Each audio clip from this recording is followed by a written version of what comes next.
Hey there, cats and kitties. I am the Blues Man, Johnny Blues, coming at you live to talk about episode 7 of the anime series Just Because. And I'm actually so glad it was back this week after no episode last week.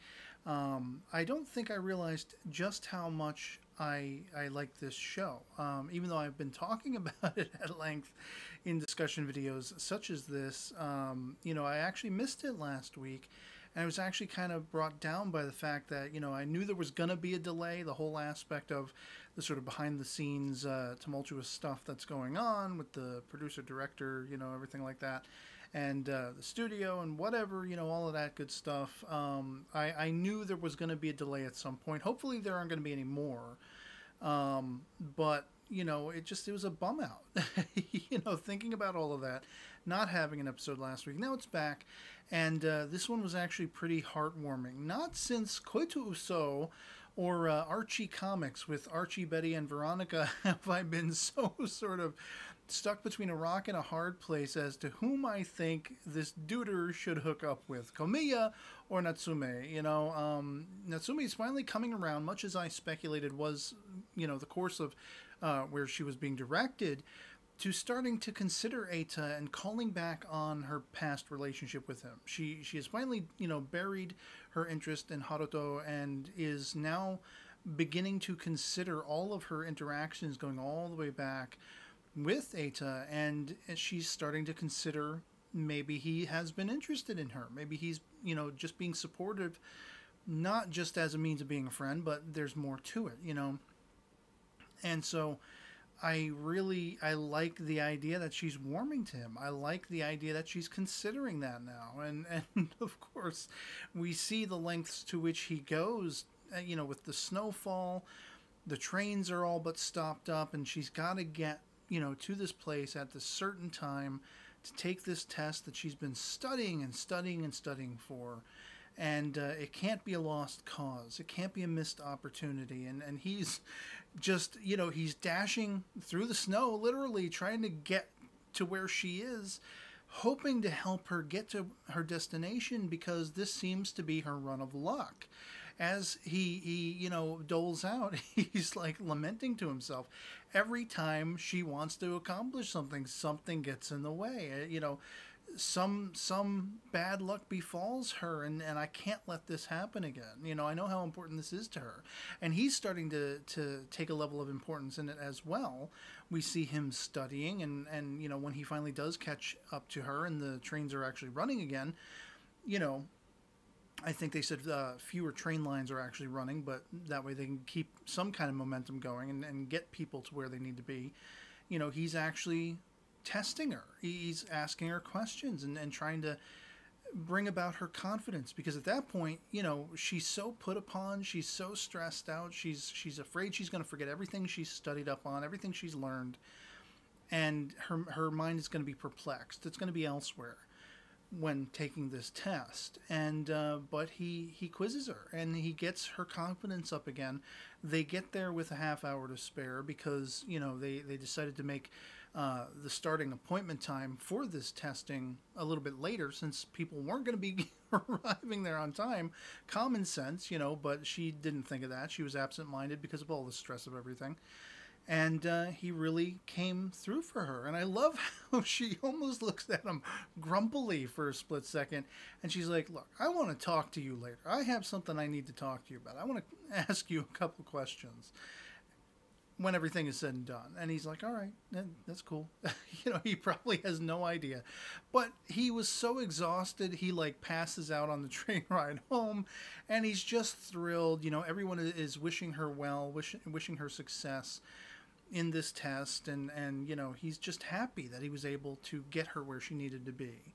And I was happy for it, because I like seeing them come together. But then, of course, the other leg drops. We get a whole lot more of what was going on toward the tail end of the previous episode between Komiya and Eita, when he stumbles upon her, this guy, this jackanape, giving her crap for taking pictures and thinking she had taken a picture of him and all this stuff, and he wants to prosecute her and whatever like that, press charges, and she's just so frail in that moment, so scared. And she's crying, and she's defensive, and she's argumentative with Eita and everything.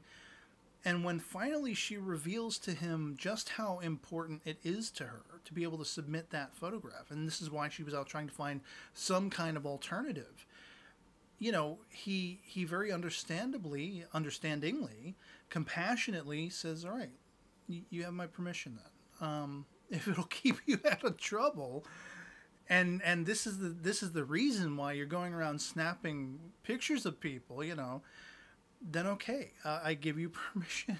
And she jumps on the back of him. I had thought, based on what we saw, the fleeting glimpse that we saw at the end of the previous episode, that she was so heart-stricken and so emotional over having been, sort of thrown under the bus by this random stranger in the street, that she was still crying and she was hugging the back of him, and she was really at the brink of her own sanity, and but we come to find, having that whole scene play out that much longer in this episode, this was her jumping for joy. She leaps on him and she's like hopping about, like all happy, and she's excited. And this is what Natsume saw when she got off the bus.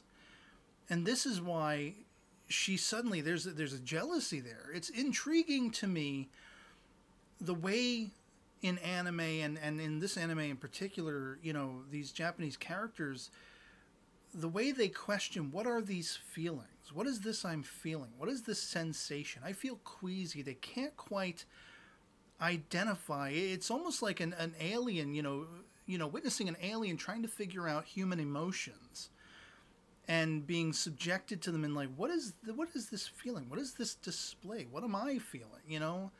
What are feelings? Things like that. It almost is discussed in a weirdly removed fashion that I just find intriguing, because when you feel queasy around somebody, it's either because you have a strong distaste in them, a disinterest, or a thorough, through the roof, head over heels interest in them. And at least for my part, anytime I've ever had an interest in any girl, I turn into Curly Howard back here from the Three Stooges inadvertently, like I just become a buffoon. I become an idiot. It's uncontrollable, and I unapologetically admit that fact, because I'm imperfect. We are all human and imperfect, and these characters, they are coming of age. They're at that time where they're starting to question their relationships, their friendships. Can things grow to be more? And how do we feel around each other? And is that worth holding on to? And all of these explorative things that we all go through, no matter what your age, but especially at that youthful time where you think all of these things, the very essence of your life hinges upon them, and they are the end-all be-all. And so in that moment, when it's quantified that way, it's just interesting to me. And here we have a thorough love triangle. By the end, I saw it coming episodes ago. But it's not something that I feel dismissive toward. I don't feel aggravated by, because of the charm and the likability and the rapport of these characters. I'm actually smitten with the whole idea. And I'm really again caught between a rock and a hard place. Who does Eita go with? Who should he choose? Should he go with the long-standing crush that he's had in Natsume, who is now starting to warm to him and consider that as a possibility for herself? They have a long-standing rapport and a history. Or should he consider Komiya? Of course, I feel like Komiya is the underdog because she doesn't have that history, but she is seemingly truly smitten with him. You might say it's just in the moment. It might not be a long-standing thing for her, but that's arguable. There's no way of knowing that, even if you have that history and you decide to get together with someone. It may all completely fall apart at that point. If you explore that, it might not work out the way you most assume it would be working out. And so, that's chiefly what I was left with in this episode. They are all adorable together. Eita is adorable with Natsume. The fact that she's warming to him is something I have been championing, sort of cheerleading toward. I'm excited that that's happening. But the other leg has officially dropped, with Komiya now having a full-on interest. And by the end of this episode, it was intense to sit there and see she chases Natsume down after she's on her way home from this testing, and she pointedly puts the question to her, "Might I ask Ada out?" And Natsume's like, "No." Cliffhanger ending. And I was like, oh, oh crap. Now it's going to be forever and a day to wait for the next episode. I can't wait to see where we pick up. And I have no idea what we're going to, how this is going to go, how it's going to play out, where we're going to go with this. And all the while, Tsuki is out with her sister shopping for college clothes, and the sister, being younger, wants her to look more fashionable, more attractive. Oh, and by the way, whatever clothes you get when you're not using them, I can borrow them. And of course, Haruto, he was out playing baseball again, and his whole, crappy team, I guess, based on what they said in a previous episode. The other team doesn't even show up because of the snow, so they're going to play with themselves. And so it's just that charm, that characterization in this show that I love. The warmth of it, I love watching it for the same kind of reasons I enjoyed watching Hippike Euphonium, which I constantly compare this show to. And I'm going to be waiting with bated breath to see where we pick up in the next episode. Love to hear from you guys in the comments below what you thought of episode 7. Stuttering through this, what you thought of episode 7 of Just Because, if you've seen it as well. And if you enjoyed it as much as I did, if you think it's all too much melodrama, love it or hate it, anything goes in the comments below, and just as long as we have a great conversation. But for now, that's all I have to say on it. Hope this video finds you well, and I'll catch you all later. Peace.